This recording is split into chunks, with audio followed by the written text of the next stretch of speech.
Hello everyone, Halo Lifts here. We're excited to walk you through the installation of our single post lift. It is a mobile lift with 6,000 pound lifting capacity, and it's gonna be a great addition for your garage. Let's get started. Now that you've received your single post lift, you'll notice that it came in two packages, one for the base plate and the carriage, and one for the actual column or post. And now we're gonna go ahead and unpack this lift and get the installation started.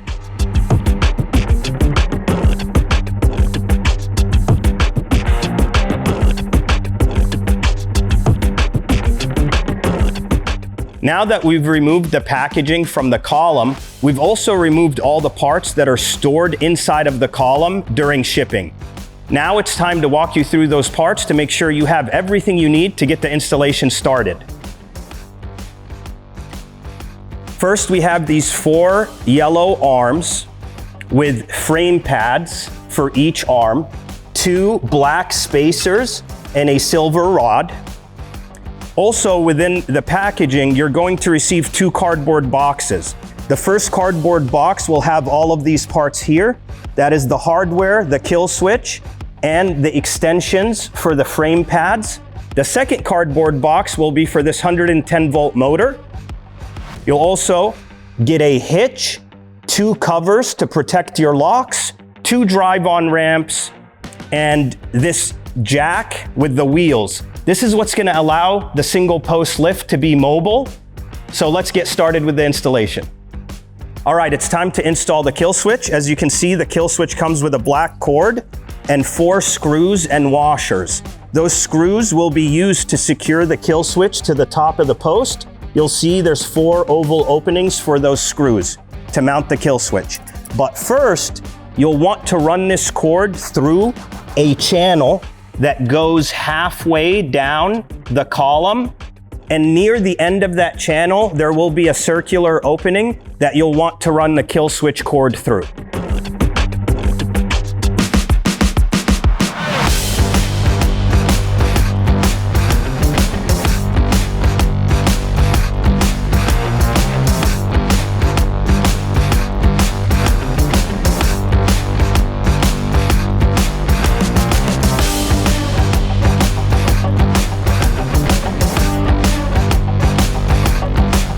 It's time to install the post to the base plate. But first, we need to remove the shipping frames that are on each end of the post. To do that, we're going to use a floor jack to lift the column up off the ground to remove the frames.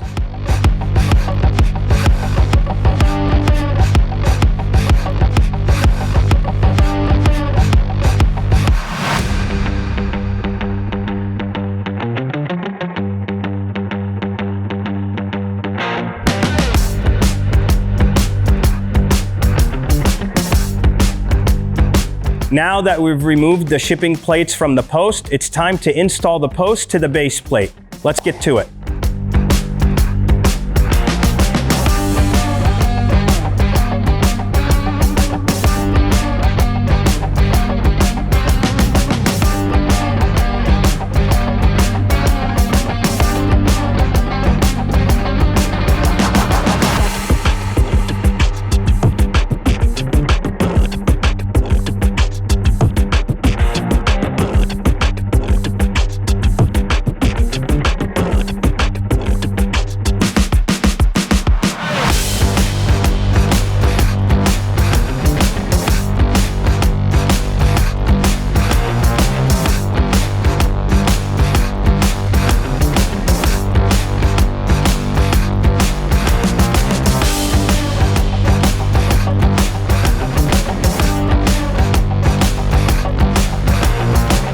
Now that the post is in place, it's time to secure it to the base plate. You should have received 10 bolts of this size with a washer and a locking washer. You will use a size 30 socket to properly secure the post to the base plate. Let's take a look.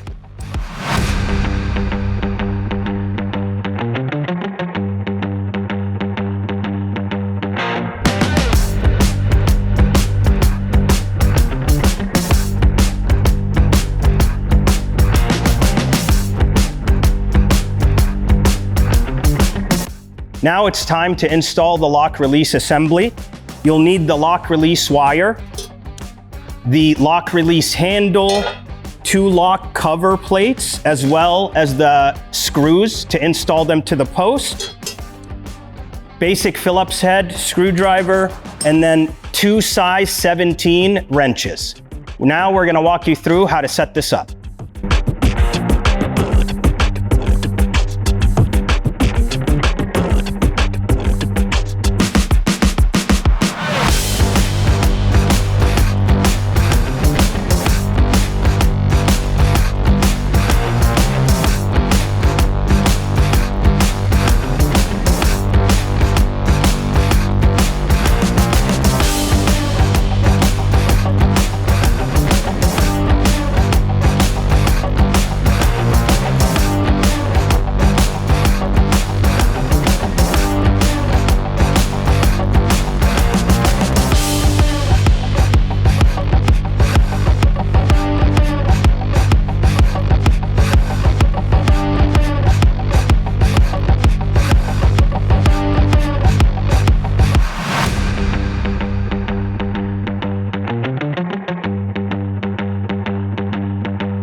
Now it's time to mount the motor to the rear of the post. You'll have the bolts and washers you need. Once the motor is mounted, you'll then attach this hydraulic line, which is pre-installed to the cylinder, to the motor. Once that's attached, you'll add hydraulic oil to the reservoir. We recommend you use AW46 or ISO 46, and you'll need about 2 to 2.5 gallons. Make sure you don't fill it past this mark on the motor. Once the motor has the oil, you'll plug it in. It's 110 volt power, so a standard home outlet will work great. And then you'll want to take the lift up to where this yellow carriage is about 8 inches to a foot off the ground, and then we'll walk you through the next step.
Before we can start operating the motor, we do need to connect the kill switch. If you recall, we have this black cord that we installed earlier in the video. You'll actually plug it right into this clip here. You'll want to make sure that blue connects to blue and red connects to red. We will simply feed that in, clamp that down, do the same with the red, clamp that down, And now we're ready to start operating the lift. All right, we'll plug the motor in and then we'll raise it up to the appropriate height needed to move on to the next step. We want to be about a foot off the ground.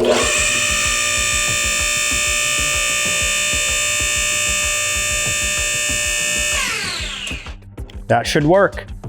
Now it's time to install the post cover. This is put in place to stop dirt from getting inside the post and getting on the hydraulic ram and hydraulic cylinder. It also serves a cosmetic purpose because it gives your lift a really nice, clean look. It is optional, but I recommend you install it. You'll need these two hooks with their accompanying nuts and washers, as well as these two springs. Let's show you how to do it.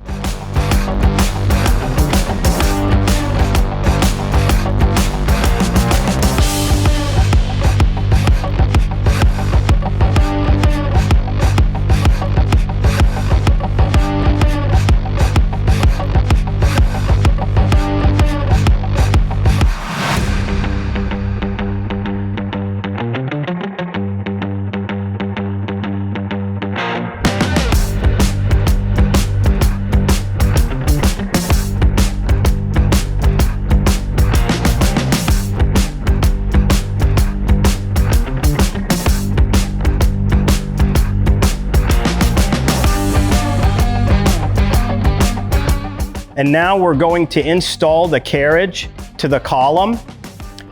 We're going to do it with 3 guys. This is light enough for 3 guys to pick up and properly position. However, if you have a forklift or an engine hoist you'd like to use, feel free to do so. Let's get to it.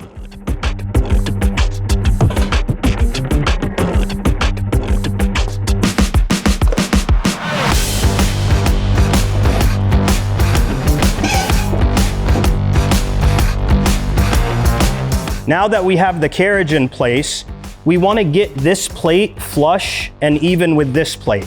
The thing I found to make this really easy is the packaging of this lift comes with this bar. If you're able to get this bar underneath the carriage, we'll be able to set it up flush against this back plate and install our bolts. Let's show you how to do it.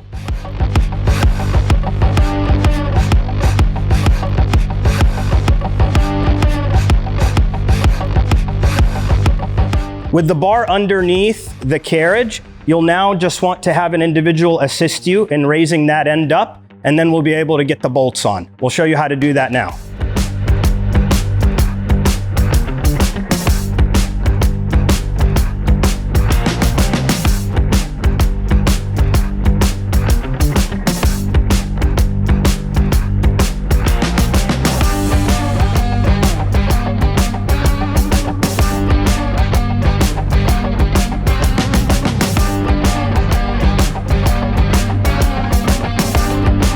All right, so I've just finished hand tightening these bolts on. It's important that you only hand tighten them for now. We'll want to raise the carriage up, remove the bar, bring it back down, make sure it's aligned and centered, and then we'll use an impact drill to tighten these further.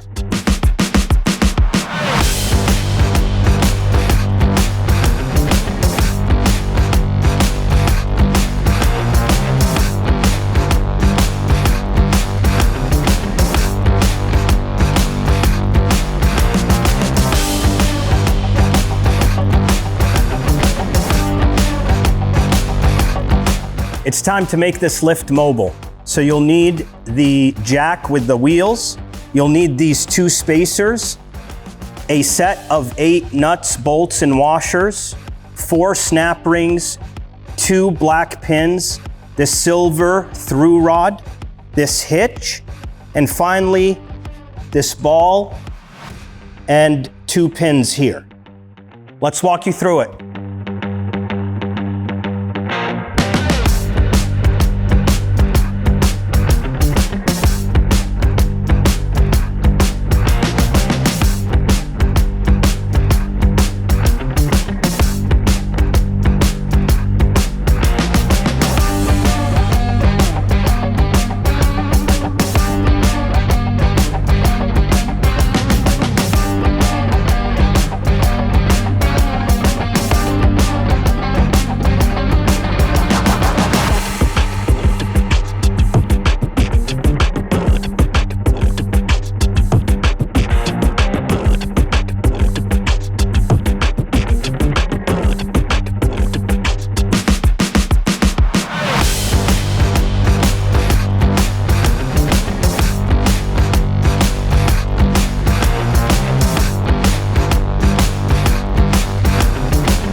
time to install the arms. If you'll note, the 2 straight arms are installed to the front, while the ones with 90-degree angles are installed in the rear. I personally like to have the carriage at about waist level when I do this, but it's up to you as long as you have enough space to work.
We're to the final step of the installation, which is putting on the ramps, and it's the simplest step. Simply take these and hook them onto these hooks on the base plate, and you're good to go. Thank you so much for watching with us today, and we appreciate your business.